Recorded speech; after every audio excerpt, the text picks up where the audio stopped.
Hi, welcome to Full Circle, the city's sustainability TV show. I'm Emily Wilmson with the City of Fort Collins, and we're here today to talk about a new task force that the mayor of Fort Collins is on. Welcome, Mayor Karen Whiteknott.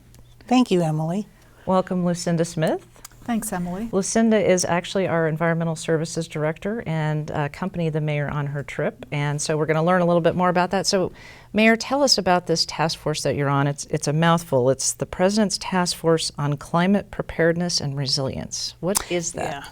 Yeah. You know, most of those are mouthfuls when they come from the federal government because it has to include so many agencies.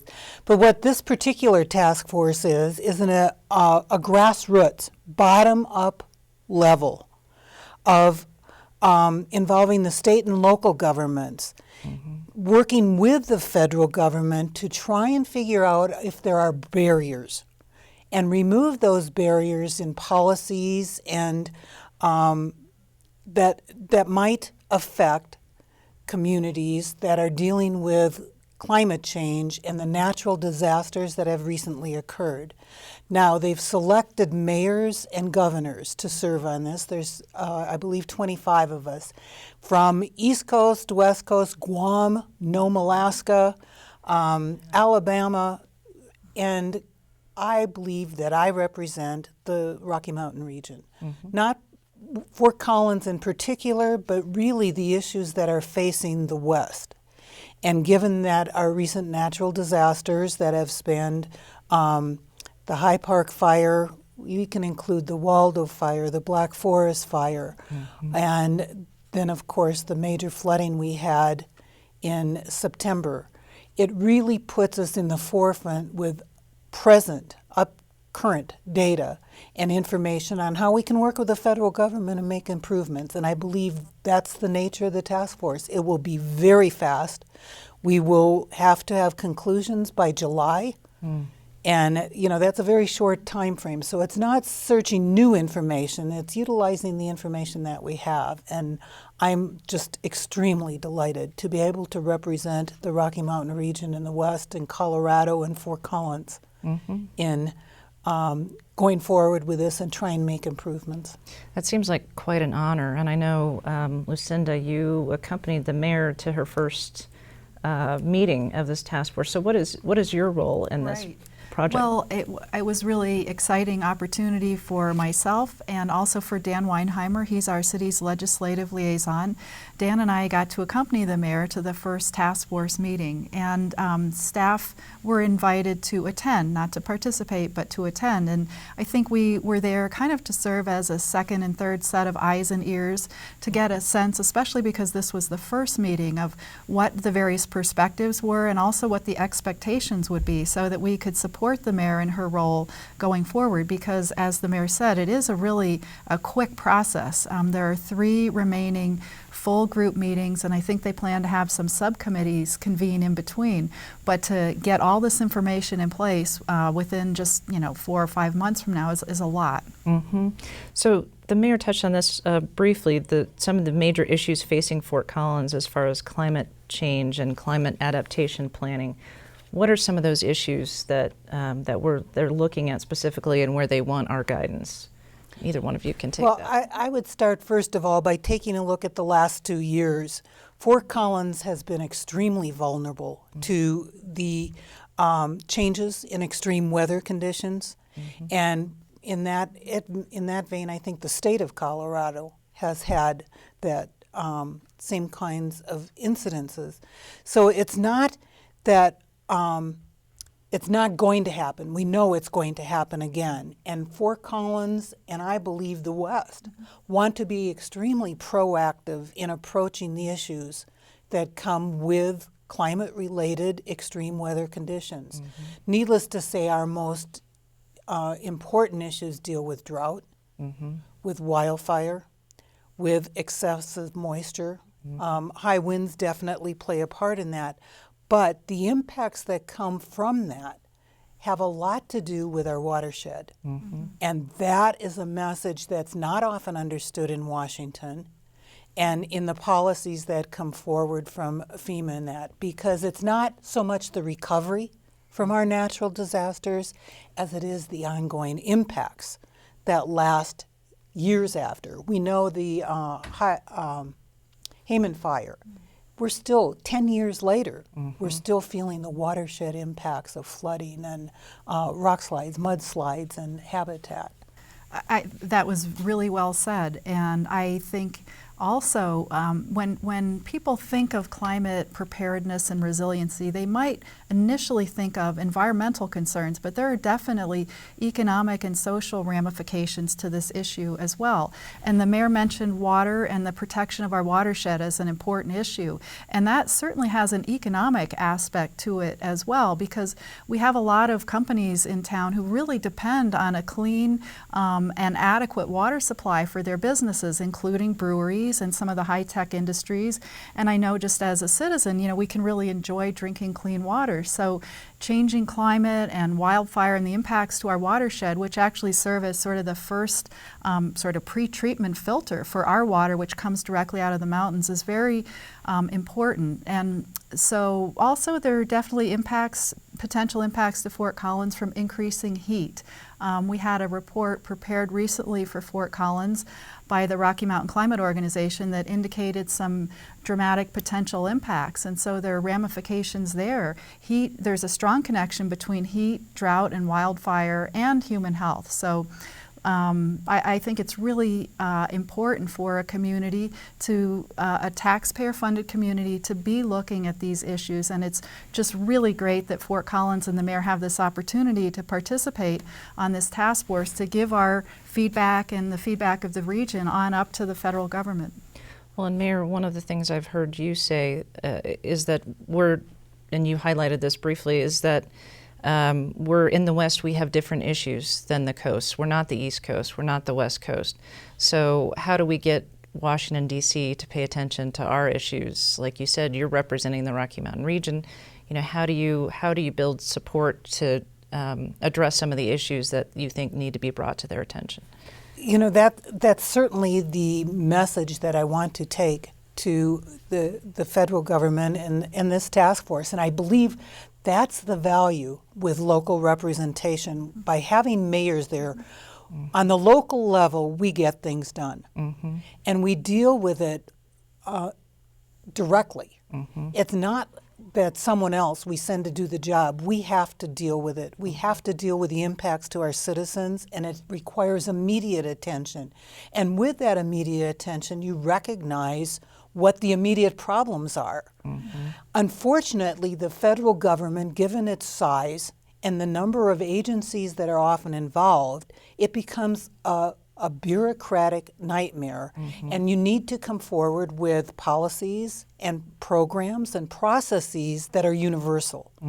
Well, it doesn't apply. When the water rises on the West Coast because of hurricanes coming in, and you're talking about sand dunes, and then apply that policy and process to Fort Collins as the Poudre River rises, and big boulders come rolling down the Big Thompson Canyon, how do these same policies apply? And if we can get that message and get the federal government to work on flexibility and likewise streamline, you know, the need for, and I understood this with our transportation issues, when the mudslides come, the rocks come, and the roads shut down, 35 different agencies need to deal with resolving the issues.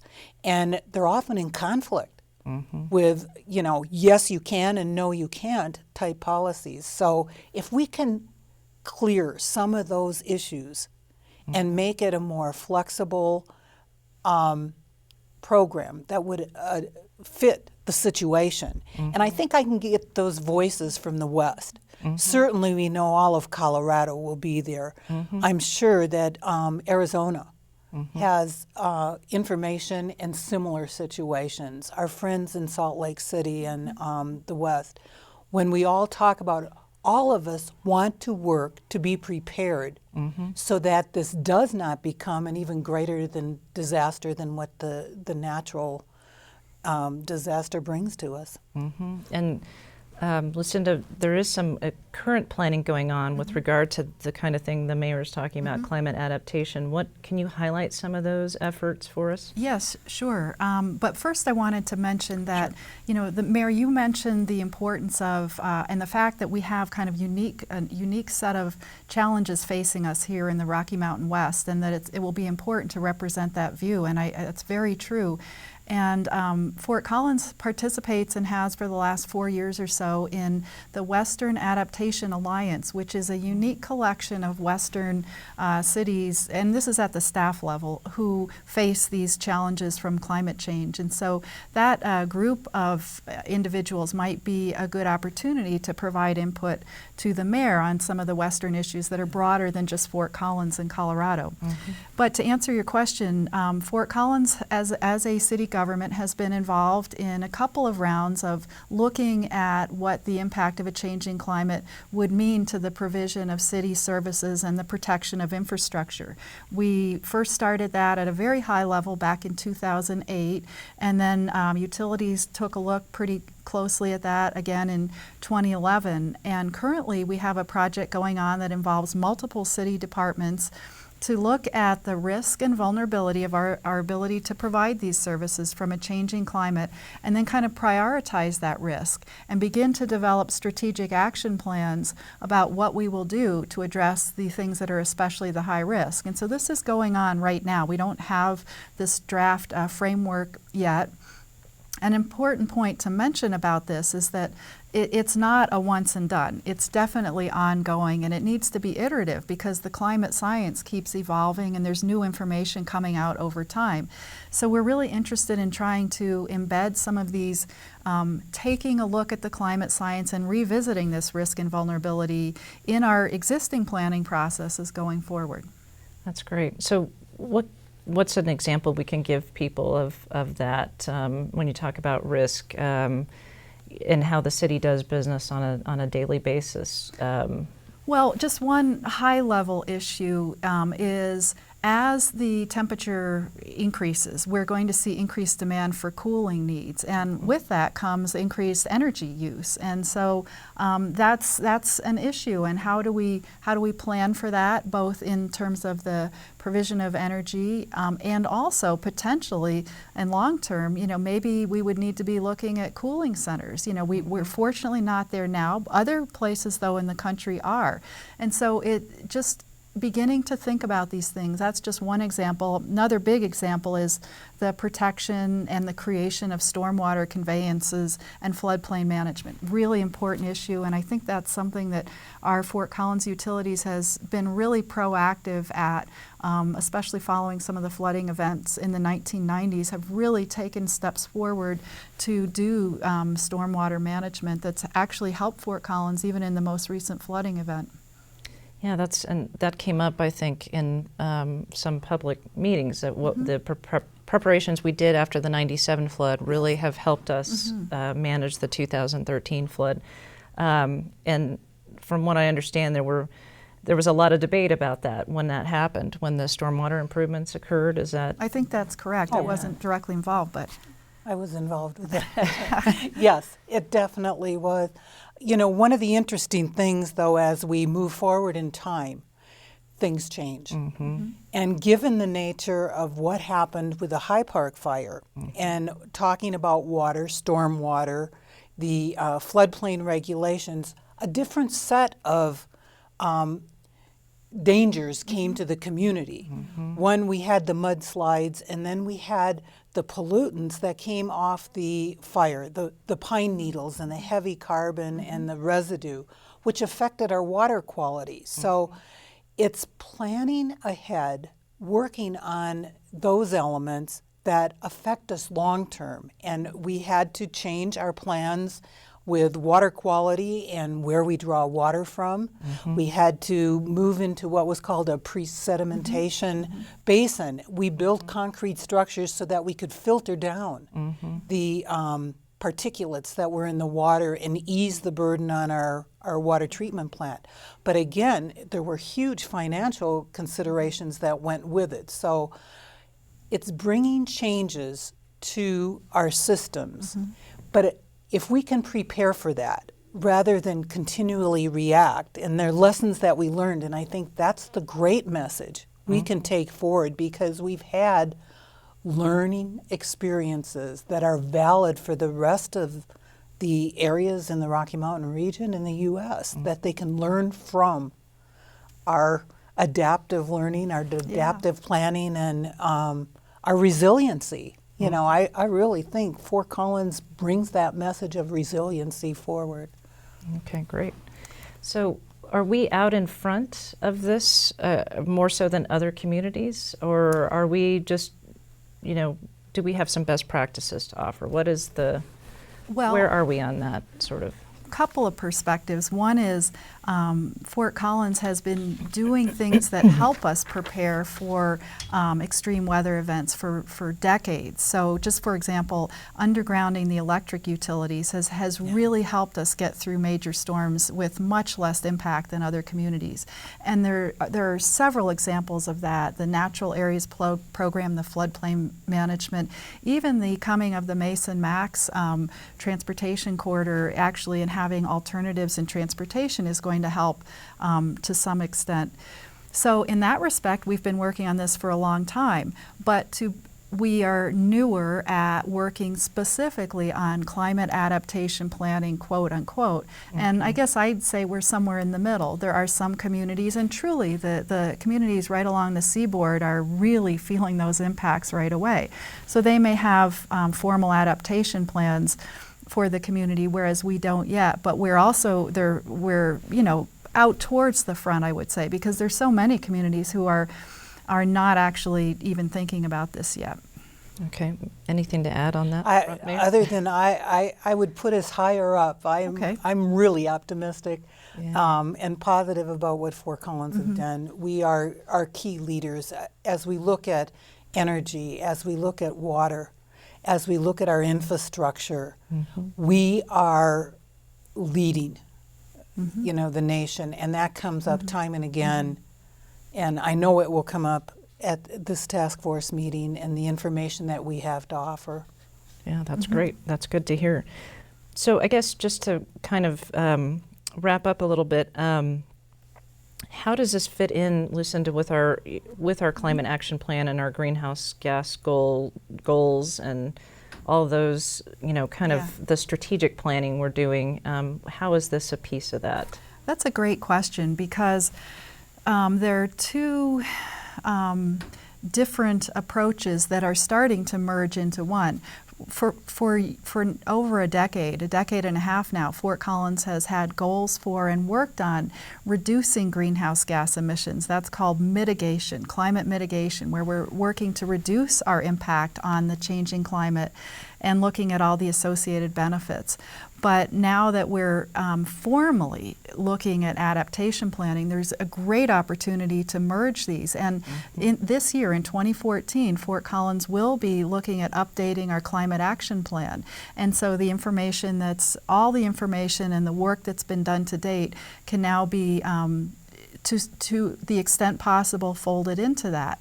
It's not to say that every single strategy that serves the purpose of reducing greenhouse gas emissions always serves the purpose of helping us prepare and become more resilient. But there's a large group of strategies that do meet both objectives, and so we'll certainly be including those in the climate action plan. So I think it's a really opportune time now to be looking at that together.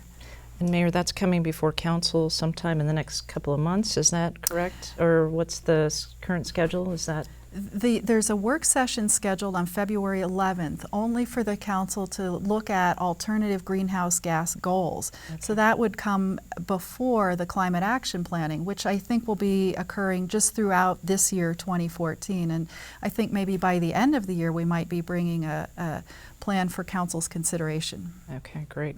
So that's one way for residents to get involved, or at least to learn more about this, is to be watching council work sessions, come to council meetings where you're discussing these things. And Mayor, we're also doing a little bit of public outreach on like you said, you're contacting some of these folks in the West, some folks in Fort Collins, about information you can take back to DC and given the nature of the task force and how brief it really is, the work needs to be completed by July. Yeah. And they're offering the local entities are the ones who are to do the outreach. So needless Okay. to say, I'm sure that doesn't mean simply Fort Collins, but given our relationship and our regional approach to many things, that opportunity to engage the rest of Colorado is great.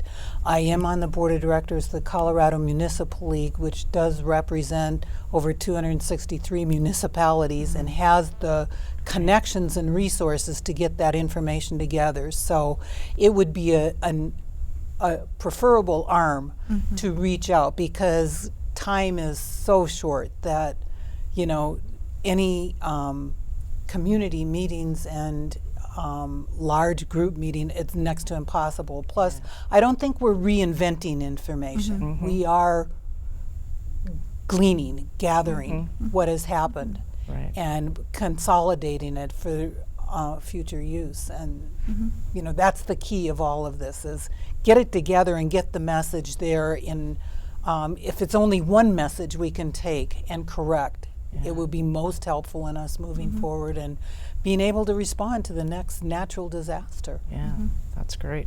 Well, it seems like quite an honor. We're thrilled that you're representing our fair city, doing that. And so any closing thoughts for our audience today about what they could get out of this process and following it? Or Well, I think I would just reiterate what you said, Emily, which is it's really an honor for Fort Collins and for the mayor to be appointed to this task force. It's a really important opportunity for our community, region, and state to have our voice heard. And that's so important because, as the mayor said, the locals and the partnerships really kind of know what's happening on the ground and can better deal with and plan for change in the future. So it's an important opportunity, and I'm really excited. that's great. I'm very excited as well, and it's truly, truly an honor. You know, there's a Western mentality and a Western feel that I think we can bring to the table. We are proud of our heritage and our natural environment, and we truly value our forests and our mountains and our clean water and a clean air. And it's throughout the Rocky Mountain region. And I think to protect that and have the opportunity to have an impact on preserving and being able to respond is truly a great opportunity and a reminder to the rest of the nation that we are the stewards of the land that we have. And this is just a great opportunity to, you know, impact and be able to change things that are of value to us. Great. Well, thank you so much, Mayor, for joining us. And thank you, Lucinda, for joining us. And we'll see you next time on Full Circle right here.